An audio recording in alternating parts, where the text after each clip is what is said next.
Welcome to the Everett Silver Show. We have exciting guests as we do every week, and so I want to thank you so much for tuning in, and I'm always bringing it to you, so thanks so much for staying in tune with us. Stay connected. You're watching the Everett Silver Show. Hey, Soleil. Thanks for doing the show today. I'm so happy to be here with you. Thank you so much. You're so welcome. Well, folks, if you like me, fans from the 80s of Punky Brewster, I have Soleil Moon Frye here with us, and she's here to bring us up to date on her career and also public awareness campaign. And so with that being said, Soleil, bring us up to date on your projects. Oh, well, everyone, I hope you're watching Kid 90 on Hulu right now, which I'm so proud of. My documentary, Relive Your 90s Life, which is so good. I'm so proud of it. So proud. And Proud Family coming back to Disney Plus, which I'm so excited for, and juggling my babies, my 4 babies who are all different ages. I've got a big troop there. And so excited to be part of the Ask to Be Sure campaign here. Well, let's talk about the campaign. Why did you get involved in this campaign you're talking about? Absolutely. So I have 4 kids, as I was saying, and my oldest is 16 this week. And I had no idea about meningitis B until one of my best friends informed me about it. And we had this conversation, and I started digging into it and learning more and more about it. And I was just blown away, because so often we think that our little ones have been vaccinated against meningitis when they're younger. And what I realized was that so many of us were not aware that one of the groups most affected is 16 to 23-year-olds as they're in high school and going off to college. And then having conversations with incredible Jamie, who survived meningitis, and hearing her story of what she had gone through, and talking to Patty, whose daughter was about to go to prom and died right before prom, and realizing that although meningitis is uncommon, it's a serious illness that really can cause these life-threatening complications and often death. And 1 out of 10 people who contracts meningitis will die from it. And so you hear these stories, and so often I think people assume that it can't happen to them. And then, as we've seen, over the last years of this pandemic, it can very much happen to you. And so to help educate parents, empower them to have this conversation and to talk to their doctors and care providers about it, I think is really important. Soleil, that's some really kind of scary news. Talk to us as parents. I'm a parent as well, and something I didn't know listening to you now, but especially from the age group you talked about, what do you want parents to know about meningitis? I think what I was so blown away by is that, well, first of all, 4 out of 5 17-year-olds have not even received 1 dose of meningitis B vaccination. And then when talking to both Jamie and Patty and hearing their stories, I was in tears, because, here's a mom who is a nurse and watching her daughter not feeling well, and going from not feeling well to then dying so quickly. How fast it went through her body, and hearing these stories. And again, it's that thing where someone thinks it can't happen to them, and she had the assumption that her daughter had the meningitis vaccination, because when her daughter went to school as a young girl, she got that vaccination. And so when when she spoke to the doctors, she was like, that can't be, because we had the vaccination, not realizing that meningitis B is a totally different thing. That was incredibly enlightening, and just learning so much. And really, meningitis B, this vaccination has only been available since 2014. Wow, now that's news to me. And then Soleil, what message then would you tell parents about vaccination then? I think the most important thing is to have conversations, and I think also I've learned so much over the last few years during this pandemic. I'm so honored and proud to work with CORE, and we've vaccinated over 1.5 million people for COVID-19 and tested over 5 million. And I think my viewpoint of how people think so often, like, oh, well, this can't happen, and then when it affects your own family, you realize that it really can. So I just think my views have even evolved during this pandemic. Wow, that is amazing. Now, I know we don't have a lot of time. Where do we go for such wonderful information that you've given us, as well as continue to follow what you're doing, Soleil? You can go to asktobesure.com to learn more. And then, of course, you can come visit me on Instagram and Twitter and Facebook and say hi. Send me hellos. Well, make sure you look out for me. I got to get a new friend request there, so I send some stuff out to you. I would love that. And then, yes, thank you. Well, guys, again, I mean, Soleil, Moon, Frye, Punky Brewster, many of us know it from the 80s. Thank you so much for doing the show. What a pleasure to have you. Thank you. Well, guys, thanks so much for tuning into the Everett Silver Show. Stay tuned. Don't turn that dial, because we got more exciting guests right here on the Everett Silver Show. Be back. Good morning. Thank you guys so much for doing the show. Absolutely. Thanks for having us. You're so welcome. Again, folks, many counter road websites and social media accounts sell fake medications. I have Caroline Juran here with us.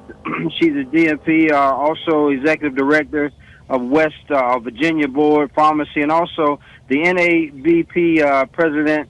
Also, Ed Ternan is here with us, father who lost his son to a poison counterfeit pill, and that we have to discuss of the dangers of this rogue interview. And so, again, I want to welcome them both back to the show. Let me start with you, Caroline. What are some of the dangers of the rogue online pharmacists and kind of counterfeit medicines that we are talking about? Sure. So there are numerous websites online where you can potentially obtain prescription drugs. And the public needs to understand that the majority of these websites are not safe pharmacies. In fact, the National Association of Boards of Pharmacy reviewed over 25,000 websites and found that over 95% of them operate illegally. So usually they don't require a valid prescription, and what you're gonna get is oftentimes a counterfeit medication that contains dangerous substances. Could even be fentanyl, which is going to potentially cause patient harm and even patient death. Now, Caroline, with that being said, why are online pharmacies and also social media accounts, so appealing to consumers, as a source of medication?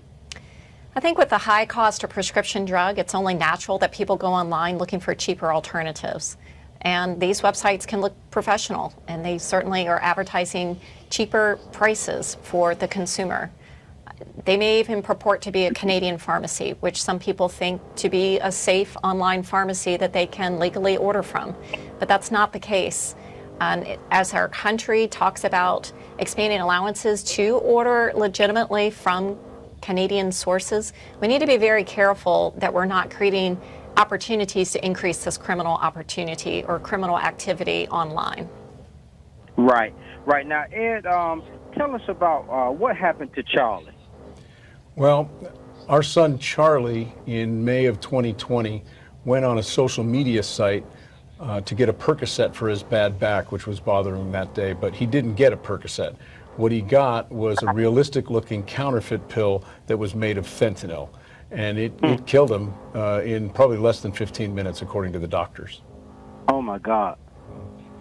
Oh my God. I mean, this is so. Carolina, how can we be sure though about this online pharmacy and listening to Ed talk about it? I mean, it's just heartbreaking. I guess legitimate. I guess is medication is safe. How do we figure this out? So people should visit the website safe.pharmacy. It's a website created by the National Association of Boards of Pharmacy. If there's a source online that you're thinking about ordering a prescription drug from, you can type in the name of that online source in this website, and it will tell you if it's a recommended safe pharmacy to use or if it's a not recommended illegitimate site that you should not be ordering drugs from. We also have a link to songforcharlie.org, which is an excellent website as well for the youth. Now, Ed, what message are you, I guess, hoping to send to the audiences out there by sharing Charlie's story? Right, there's really two messages. The first is these counterfeit pills and other medications are everywhere. They've flooded the online market. And the second is, in the age of fentanyl and other synthetics, just one pill can kill. And so parents and teachers and kids, they need to be aware of that. And that's our mission at Song for Charlie. And then, Ed, what message are you kind of trying to send to the audience when you think in terms of this, I guess, about purchasing, some of these medications online? Well, what we tell young people is your stress is legit, but these pills are not. You need to find legitimate sources for your medications. It's more important today than it's ever been. And then, Caroline, again, where do we go for further information? Safe.pharmacy. It's an excellent... I'm sorry, Caroline, give it again. Safe.pharmacy has excellent information to help the consumers. Caroline, Juran has been with us. Ed, thank you so much for sharing your story, sir. It's been so enlightening, and again, just appreciate your strength for doing this. And guys, thanks for doing the show. Thank you very much. Thank you. Bye-bye. More guests coming your way. Don't touch that dial. I'll be back in a moment.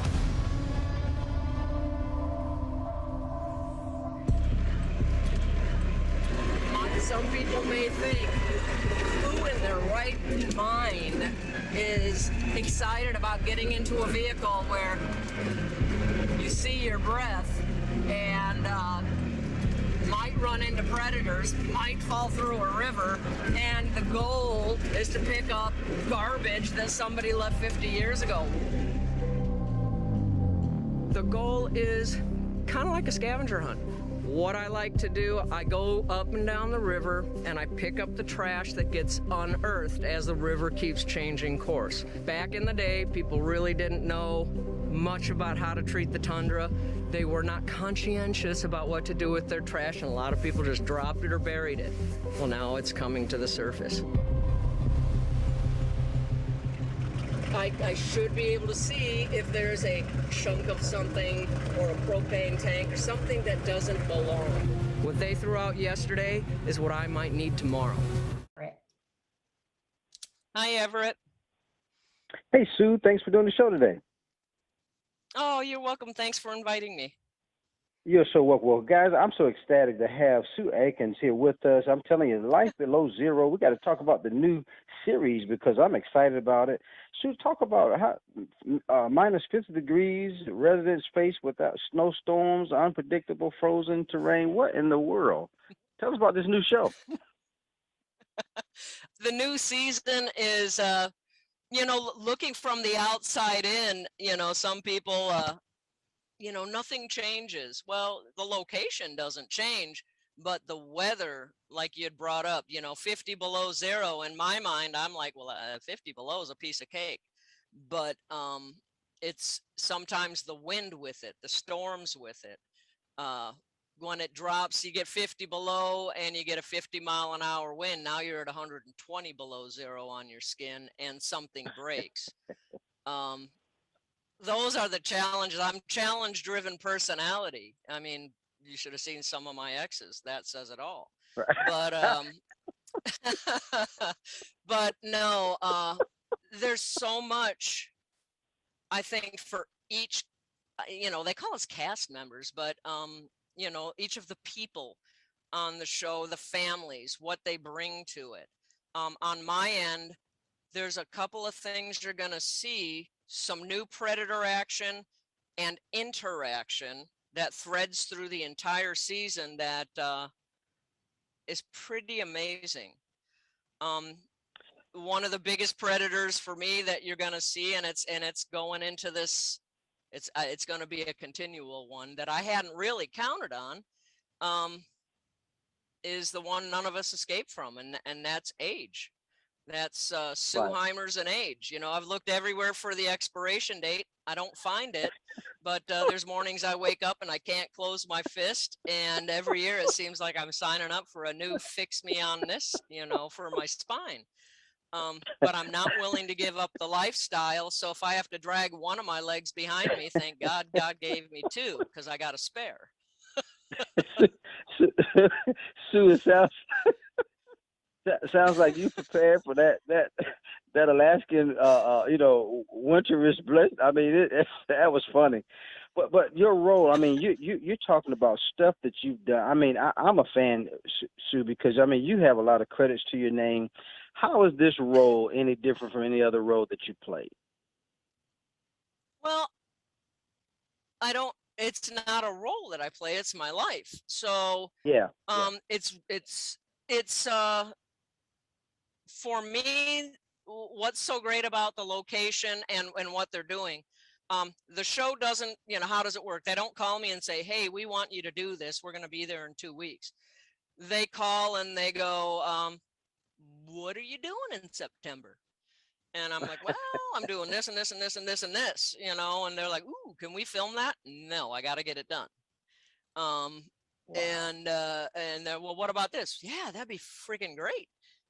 But you got to be here for this much time because I'm not stopping. Nothing's detracting me. You know, Now, Sue, I'm going is there full anything psycho. behind? Right, Sue, is there any time you ever felt like you're allowing the world into your life and to what actually goes on? How much is that? Because for it to want to be filmed, it's got to speak volumes to the interest that people want to see something like that. Um, if it gets to be too much, okay, funny story. And I'll try to make it very fast. Really hard for me to do that. The guys had said, so this is a few years ago, the producer had said, oh my gosh, you have no privacy anymore. The world's most, a solo person and you don't have any privacy. How do you deal with that? And I was in the Twinkie and I was like, oh my gosh, yeah, you're right. Let's step outside. I want to show you something. And he walked out the door and I shut the door, locked it and stayed for 2 days. I said, there you go. That's how I handle it. Um, Wow. I know how to shut the door and lock it. You have to be Right. able to shut out the outside world when it gets a little bit too strange. And people might be forgetting how to do that if you see social media. Yeah. Um, Yeah. but Yeah. it is unique, and you have to remember, ooh, there's a couple of boundaries. Yeah, don't come any closer here.